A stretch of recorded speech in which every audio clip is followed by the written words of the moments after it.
Hey superstars, welcome to the Get Rich Without Being a Bitch podcast, and I am your host Vanessa for this journey. We're going to be challenging some stereotypes, shattering glass ceilings, really looking at what it takes to live richly and to design a business that's going to support the life that you really want to be living. I'm going to be sharing lots of tips, tools, and strategies along the way, and I can't wait for you to join me on this journey. Hey superstars, welcome back to our next episode of Get Rich Without Being a Bitch, where we're having the real and raw conversations about what it takes to get ahead in business. This one is a big conversation today. It's been the elephant in the room in many of the rooms that I've been in with women, and frankly, many of the rooms that I lead women through today. And it's all about how the power dynamics and relationships can shift with our life partner when we start to earn more money. Now, for some of you, you may not be experiencing this. You might say, no, my partner is like so happy. They're so supportive. And they're like, you go, girl. You do whatever you want to do. Like, I am there for you. And that's a really great thing. But for some of you women out there, and these are the conversations that I have, there's a real concern when you start to earn more and or considerably more than your life partner, perhaps particularly if that hasn't been the dynamic in your relationship to date, and all of a sudden there seems to be this gap. How do we navigate this? And listen, I am not going to profess to have a perfect solution for this one, because this can be very complex, lots of layers, lots of distinctions to it. I'm going to share some aspects from my own story of some of the ways that we've helped women navigate this in our community, some of the ways we continue to help them, and some suggestions. But we know that money becomes a very emotional topic at times. If there is strain in a relationship, money can become a magnifier, right, of some things that aren't working. We also know that statistically, when couples divorce, when couples separate and divorce, money is often one of the major reasons that is cited for it. So we know it's present. And what I've seen over the years working with women is that there are women that are unconsciously holding themselves back for fear that they might confront this new, I'm going to call it like a money power dynamic, or fear of possibly disempowering somebody else in an unconscious way. So they've had these fears lurking in the back of their mind. Well, they didn't realize that it was not okay. Perhaps they've got a story that they tell themselves. It's not okay for me to out-earn my husband, especially in the more traditional, let's say, male-female dynamic relationships. That's something that I grew up in. The women provided supplementary income and men were seen as the providers, right? I'm the first entrepreneur in my family. I'm certainly the first female entrepreneur in the family as well. Probably the first, if I look at like the lineage of women before me, the first woman to be, generating the kind of income that I do from my business. So that's a very new territory for me. And I didn't realize that unconsciously I was holding that story, because that was the pattern, that was the role modeling that I'd seen through my family, right?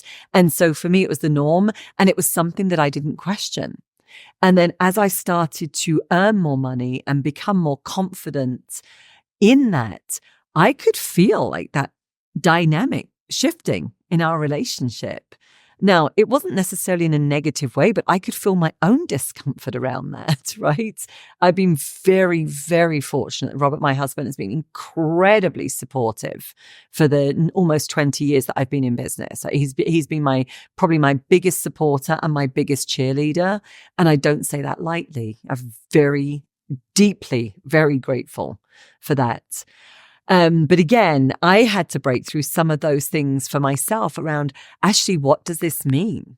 What does it mean when Robert starts to look to me to say, well, you're funding this trip, or you're paying for this, or, you've got this? There was a certain place, right, of discomfort. And how do we start to navigate that?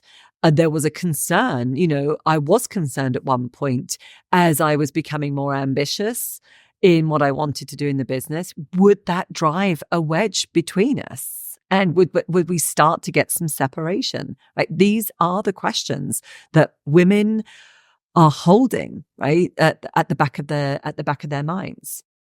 So it's very real. So here are a couple of things of where, how we've navigated that. First and foremost, I have been doing my work around money, right? I have been working my nervous system, building those muscles, becoming more competent in this area, right? Becoming more competent over the years, right? Of growing the business, building those structures and things. So I've been doing my work, and I'm very conscious of where those triggers could be inside of my relationship, inside of my marriage. There used to be a time when if we were going to sit down and talk about money, it could have gone haywire because I could have got emotionally flooded. I might have seen, say, Robert as being defensive. Whether I was projecting that onto him or not, or frankly remains, to be seen or determined. But I had to work through those things, right? So as a couple, right, and not get into these situations where we're getting triggered around money. And for us, I think the piece that's really helped along the years is making sure that, we're supportive of one another. If we're in a long-term relationship, it doesn't mean to say that we have to support each other in absolutely everything.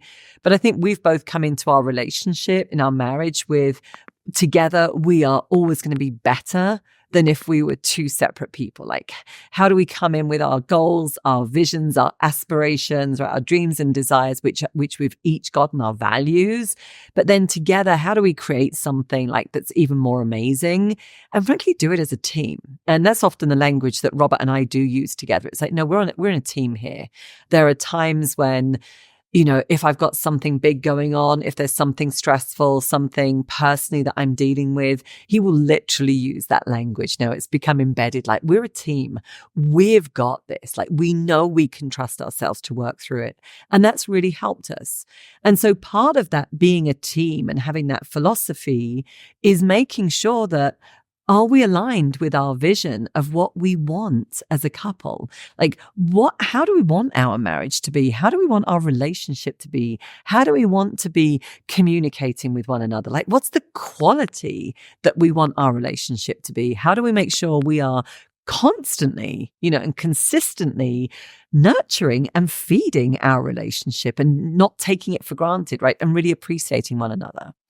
And Robert and I honestly, now I'm thinking about this on the podcast. I honestly don't know when it started, because it's just been, so much of what we've naturally morphed into.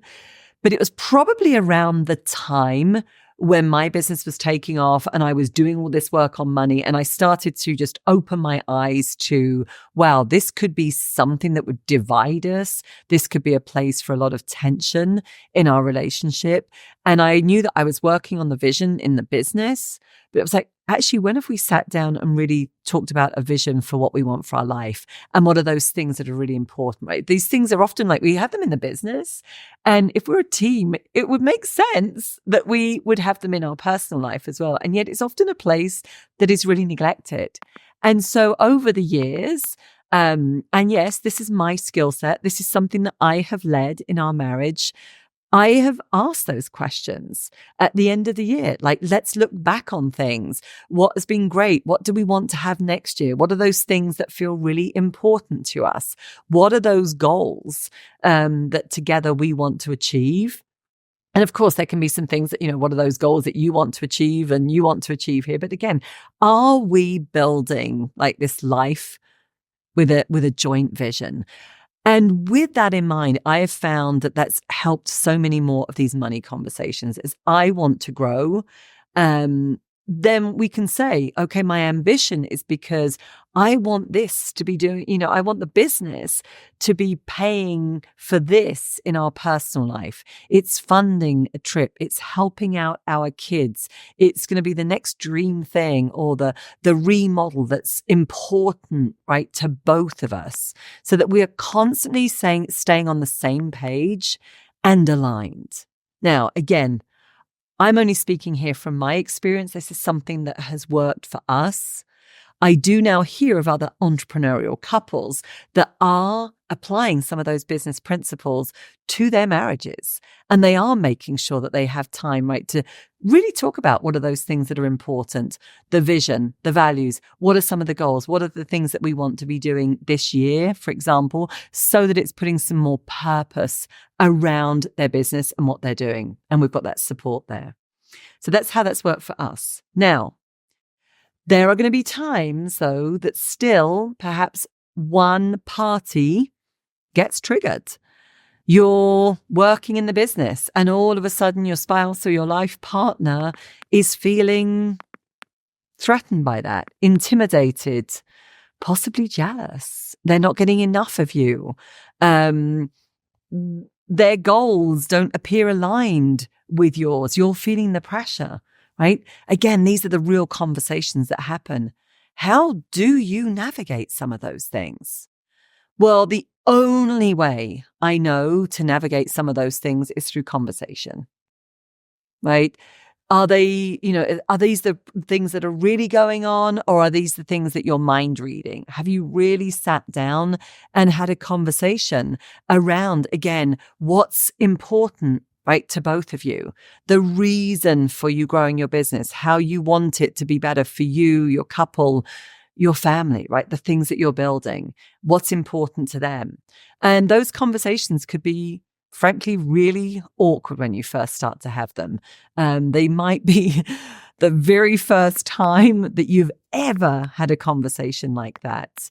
And if you are going down a path of personal development and you're in business communities like the one I run, you might be privy to those conversations and they're becoming more normal to you and your partner isn't, right? So you've got to, again, give them the grace to kind of help get them up to speed a little bit. Share some of those things that are going on for you, some of the things that you're discovering. That's, again, what I did with Robert. I mean, Robert was never in these masterminds. Actually, no, I say never. There was one that he did participate in for a couple of years with me. But like, let's say 90% of the things that I've been doing and investing in for my business, he hasn't been a part of that. It's really not his jam, right? It's not the place that he necessarily wants to go. And I have to respect that, but he's not holding me back from doing it either. And I'll always find those places where I can come back and go, hey, this really cool thing, like I've learned this. I think this would be a good idea, something that we can apply, right? And just keep those conversations alive so that they today feel way more natural than the very first time I would have been leading that type of conversation. And again, I can promise you that when I first started to have that conversation, my husband wasn't that particularly open to it. He was kind of like, yeah, you good, you do your thing. And, no, we don't have to have this now. And it was putting it off. So I had to come back to it several times. Like, I think this is really important. As we're growing, I want to be having those conversations. So definitely you've got to have those conversations. Now, make sure that if you're going to have a conversation, that you're in a good space to have it, right? That you're not triggered, you're calm. Is it something that, you need to start to have more of a date around, make it special, right? It's not when you're dealing with the kids, unpacking dishwashers, stressed, and all of a sudden you just throw this thing in the middle, right? You've got to be intentional and see if you can, again, get them on board for at least having those conversations. Now, other places that we've gone to as well in some of our recommendations with clients is also understanding boundaries, right? You can't solve everything for your partner, right? There has to be a place as well where they've got to do the work. So, there are places where you might be asking a question around like, this seems to be a place that's causing us a lot of stress. and a lot of tension, and I'm concerned about our relationship. It's not where I want it to be right now. And perhaps one of the strategies for you is to get some couples counseling, right? And be in a place where somebody else can facilitate some of those conversations so that you're not, both of you, just going back, right, into your triggers and to the usual patterns that you go back into. So I'm a firm believer, right, in like having conversations, getting help, getting outside facilitators, therapists, coaches, whatever those things are, masterminds, retreats for couples, all of those things that can start to provide a safer environment in which to have some of those conversations and not just write them off, right? It's like, no, let's go down some of these paths and voice those concerns.